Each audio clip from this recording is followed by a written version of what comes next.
بسم اللہ الرحمن الرحیم۔ فہم اسلام کی سیریز کے سلسلے میں ہم سید ابو العلا مودودی رحمۃ اللہ علیہ کی کتاب بنیاد کا مطالعہ کر رہے ہیں۔ آج کی نشست کا موضوع ہے علم حاصل ہونے کا ذریعہ۔ ہم یہ تو جان چکے ہیں کہ ایمان کی ضرورت ہے کس کام کے لیے؟ اطاعت کے لیے۔ اب سوال یہ ہے کہ خدا کی صفات اور اس کے پسندیدہ قانون اور آخرت کی زندگی کے متعلق صحیح علم جس پر یقین کیا جا سکے اور اس کے مطابق اس کی اطاعت کی جائے، وہ کیسے حاصل ہو سکتا ہے؟ اب ہم جب اس کائنات میں ہر طرف دیکھتے ہیں تو ہمیں اللہ تعالیٰ کی کاریگری کے آثار نظر آتے ہیں، اس کے رحم، اس کی جو ہے وہ قدرت اور اس کے علم، اس کی حکمت، اس کے قہر، ہر چیز کا جو ہے وہ ہمیں نظر آتا ہے پرتو اس کی بنائی ہوئی اس کائنات میں۔ اب ہم نے یہ دیکھنا ہے کہ اس علم کے ذریعے سے، یعنی اس مشاہدے کے ذریعے سے جو ہم اپنے ارد گرد کائنات میں پھیلا ہوا دیکھ رہے ہیں، اس سے ہماری عقل ان چیزوں کو اور سمجھنے میں اور یہ سب آثار آنکھوں کے سامنے موجود دیکھنے کے بعد کیا نتیجہ اخذ کرتی ہے۔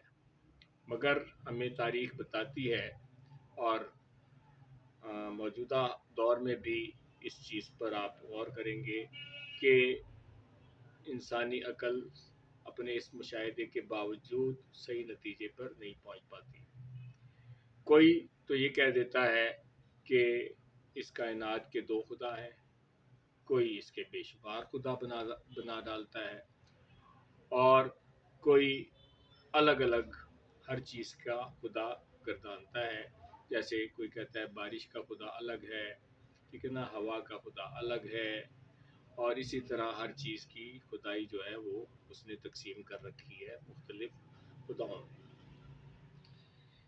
اور یہ عقل کا دھوکہ ہے جو ہم دیکھتے ہیں کہ انسان کھاتا رہتا ہے اس کائنات کے آثار کو دیکھنے کے باوجود۔ اسی طرح آخرت کی زندگی کے متعلق بھی لوگوں نے بہت سے غلط خیالات قائم کر رکھے ہیں۔ کسی نے کہا کہ انسان مر کر مٹی ہو جائے گا اور پھر جو ہے وہ اس کے بعد کوئی زندگی نہیں ہے، اور کسی نے کہا کہ انسان جو ہے وہ بار بار جنم لیتا ہے اس دنیا میں اور اپنے پچھلے جنم کے جو ہے وہ سزا یا جزا اس کو اپنے اگلے جنم میں بھگتنی پڑتی ہے۔ اب آگے آ گیا معاملہ قانون کا کہ خدا کی مرضی کے مطابق ہم نے کیسے زندگی بسر کرنی ہے۔ اس کو تو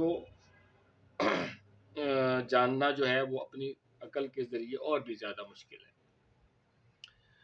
اگر انسان بہت صحیح عقل رکھتا ہو اور اس کی علمی قابلیت نہایت اعلیٰ درجے کی ہو، تب بھی سال ہا سال کے تجربے اور غور و خوض کے بعد وہ کسی حد تک ان باتوں کے متعلق رائے قائم کر سکے گا، اور پھر بھی اس کو کامل یقین نہ ہوگا کہ اس نے پورا حق معلوم کر لیا ہے۔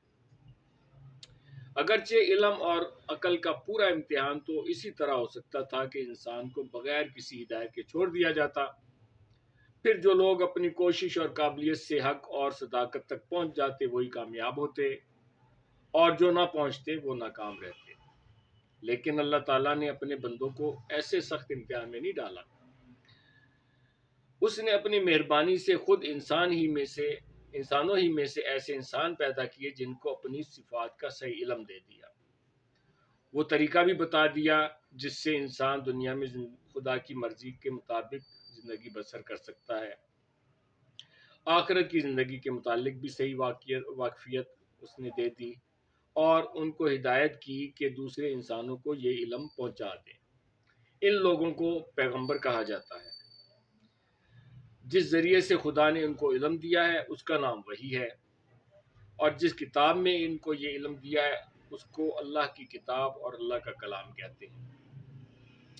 اب انسان کی عقل اور اس کی قابلیت کا امتحان اس میں ہے کہ وہ پیغمبر کی پاک زندگی کو دیکھنے اور اس کی اعلیٰ تعلیم پر غور کرنے کے بعد اس پر ایمان لاتا ہے یا نہیں۔